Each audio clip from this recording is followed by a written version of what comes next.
In today's video, I'll show you how to download any document from DocuSign quickly and safely.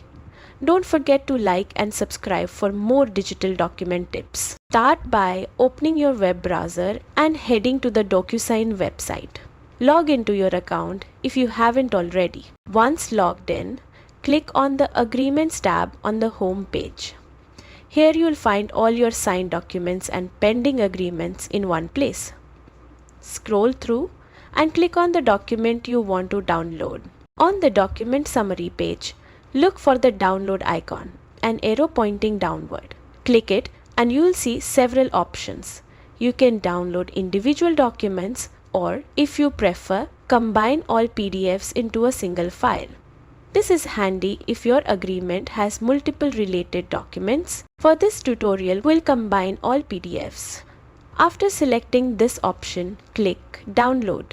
Your combined PDF will start downloading and save to your default downloads folder, unless you specify a different location.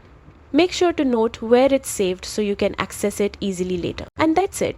With these steps, you can efficiently download any DocuSign document, either individually or as a combined file, giving you offline access and easy sharing options.